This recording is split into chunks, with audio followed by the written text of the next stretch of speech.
의원님, 네. 제가 말씀 들어보니까 금요일에 어. 좀 가까이 먼 곳으로 떠났다 오셨다고요? 예, 금요일 밤에 중국 상해에 가서 동포들 만나가지고 네. 강연도 하고 간담회도 하고 일요일 날 귀국했어요. 주말은 아예 중국에서 다 보냈죠. 네. 그 상해 그 지금 교민들이 한때 7만 명이었습니다. 아, 7만 명. 예, 너무도 좋은 시절이었죠. 그리고 그 상하이 저널이 신문 면수가 50면이 넘었어요. 50면이요? 광고도 많았고. 네. 지금 어떻게 돼 있느냐? 7만 명이던 동포가 10,000명. 그나마 그 10,000명 중에도 떠날 사람 하나 생각하시는 분들이 많아요. 그러니까 이게 한중 관계에 이 먹구름이 끼고 나서 희망을 잃어버렸단 말이에요. 그러니까 이 윤석열 대통령에 대한 반감이 하늘을 찌를 듯한데 네. 마치 2016년에 한국 사회를 보는 것 같다. 2016년, 탄핵 당시에. 8년 전. 네. 예.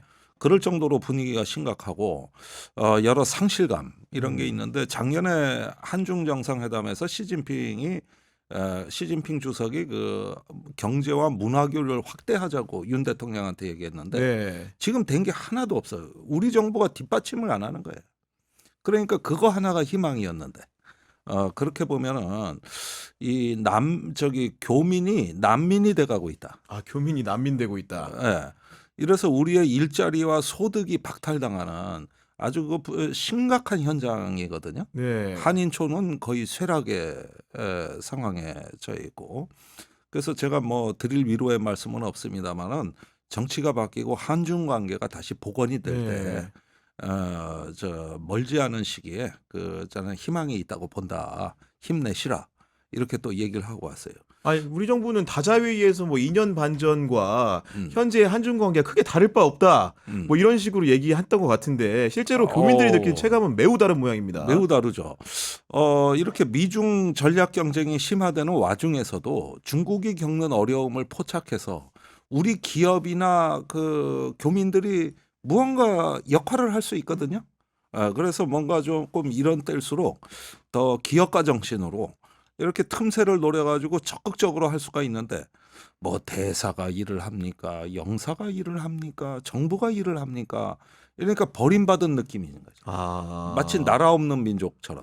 네. 그래서 그 상해는 우리 임시정부 100년의 역사가 어려 있는 곳인데 그때 당시처럼 이제 그때 그 나라를 뺏기고 난민이 돼서 이제 희망을 만들기 위해 그 고군분투하던 우리 그 김구 선생을 위시한 선조들의 정신 이런 걸 봤을 때 오늘날 우리가 겪는 어려움이 왠지 그때와 비슷해져 가는 것 같다. 네. 그래서 이 참 안타까운 마음이고 이 정부의 어떤 무관심, 방치 이런 무능력에 대해 가지고 유달리 분노하게 되는 현장이 바로 중국이었습니다. 그럼에도 이제 고국에 있는 김종대 의원님 같은 분을 불러서 말씀을 들어보자 하는 배경은 아무래도 미래에는 조금 달라질 수 있다, 나아질 수 있다, 뭐 그런 희망이 있기 때문이 아니겠습니까? 아니 그러니까 그런 이야기를 같이 나눠보고 서로 힘이 되자는 취지 아니겠습니까?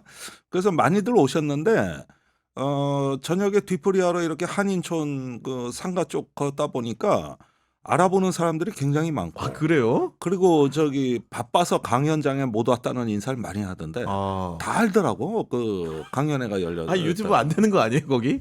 잘 되는 모양입니다, 보니까. 네. 사설망으로 네. 한국 유튜브를 다 보십니다. 오히려 우리보다 더 빨리 아는 경우도 많아요. 네.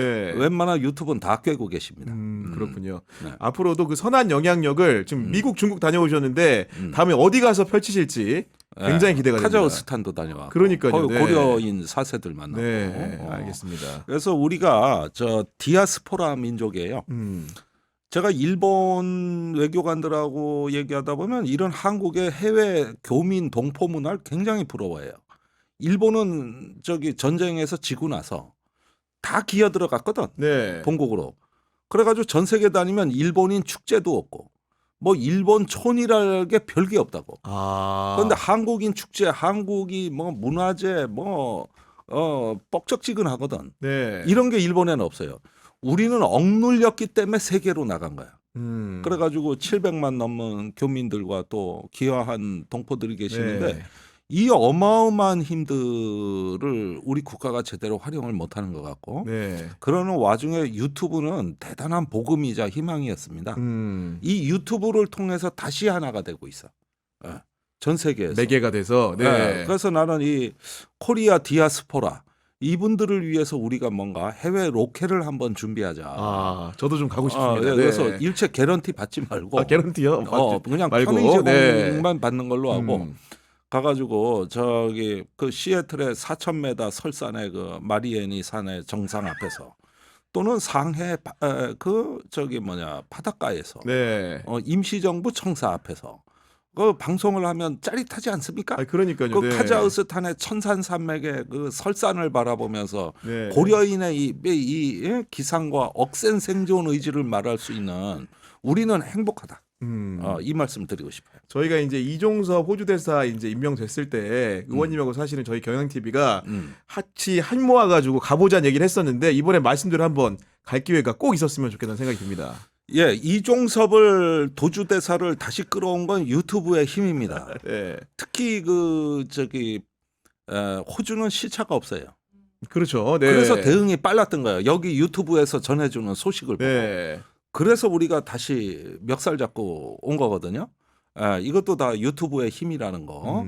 이런 면에서 세계 우리 그 고국을 걱정하시고 이 정치를 걱정하시는 교민들을 하나로 끌어모으는 이 위대한 힘의 실체를 제대로 알자. 네. 그리고 거기에 맞는 콘텐츠를 창출한다. 네. 이거 얼마나 생각하면 가슴 설레이고 멋지는 일입니까? 네. 네. 화요일의 공식 코너 김종대 의원님의 단독 열사의 특종 대방출부터 한번 들어보고 가도록 하겠습니다. 의원님, 오늘은 어떤 주제 준비해 오셨습니까? 오늘 뭐 잠시 한번 시야를 글로벌하게 네. 이 우크라이나 천일 전쟁인데 1936년에 말이에요.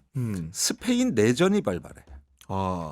그래가지고 소련의 지원을 받는 공화파와 파시스트 이탈리아 독일 지원을 받는 국민파가 내전을 한단 말이에요. 그게 바로 해밍웨이 소설 누구를 위하여 종혼을 울리나의 무대가 된 전쟁이고 이게 훗날 영화로 만들어져서 나의 영원한 그 뮤즈 그 잉글리드 버그만이 주연으로 나왔지 않아요? 네. 게리 쿠퍼하고 그 중학교 때 보고 내가 아주 얼마나 그 설레였는지.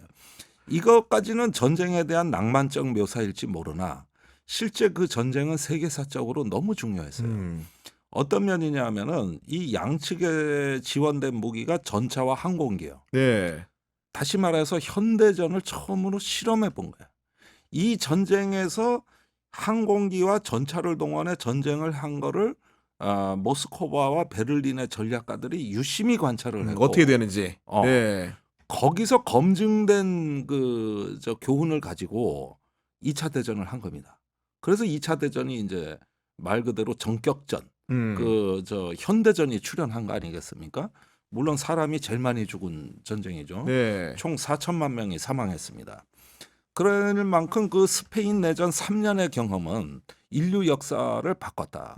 이제 대량 사륙의 전쟁 시대가 개막이 된 것이죠.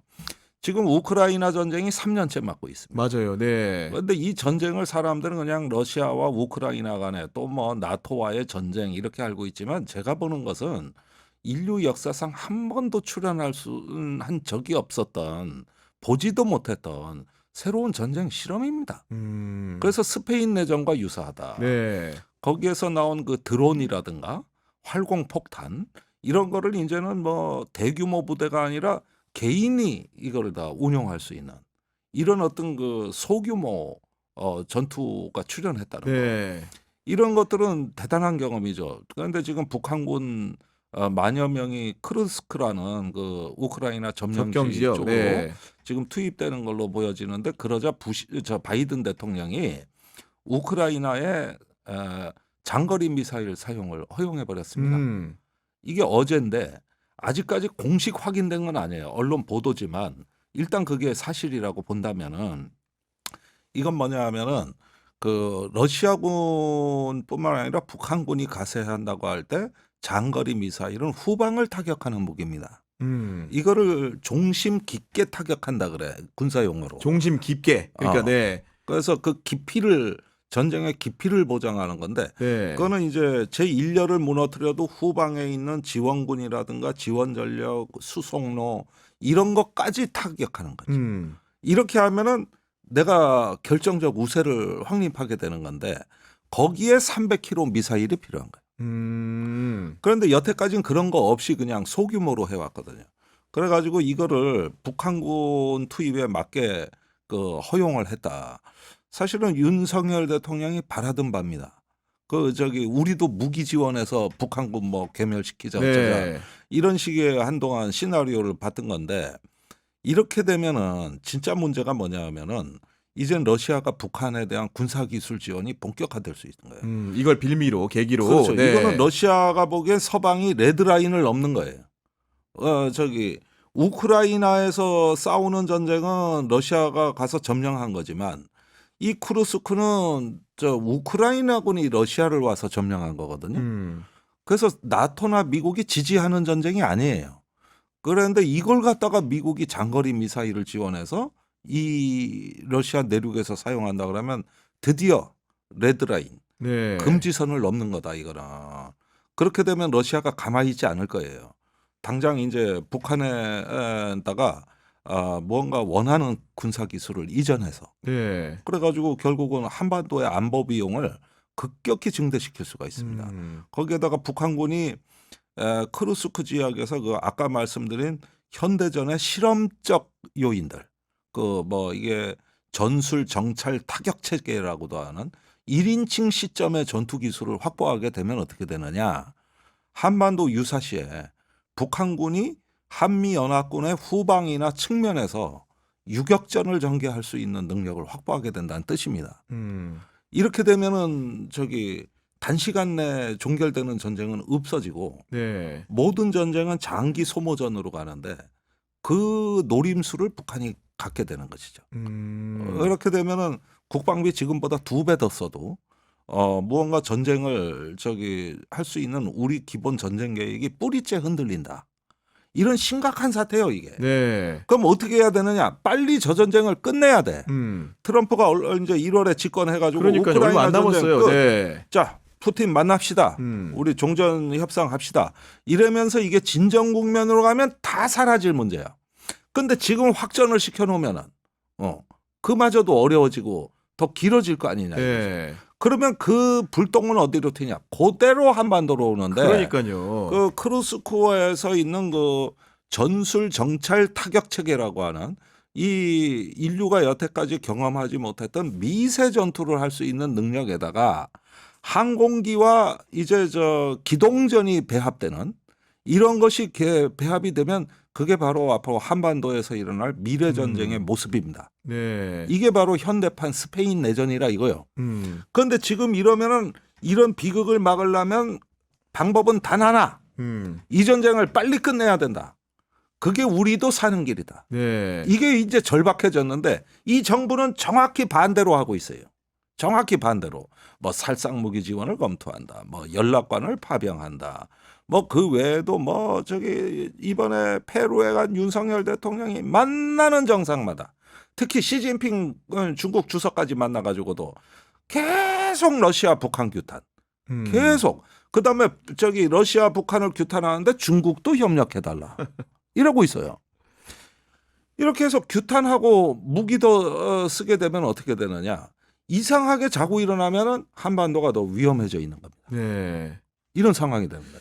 그러니까 좀 말씀 듣다 보니까 그 스페인 내전의 교훈인 건데 그게 2차 세계대전으로 이어졌잖아요. 마찬가지로 지금 그 우크라이나 전쟁 자체가 러시아가 경고하는 대로 또 다른 세계대전의 서막이 될 수 있다는 불길한 징조라는 생각도 들고 거기에 더해서 뭔가 한반도가 가장 거기에 촉발 뭔가 이제 화약고가 될 수가 있는데 그런 상황에서 우리 정부가 뭔가 전쟁에 대한 의사, 평화에 대한 의사를 명백하게 밝히지 않음으로써 오락가락 갈팡질팡한 행보, 더군다나 미국의 정권이 교체되는 시기에 굉장히 위기라는 생각이 좀 들거든요.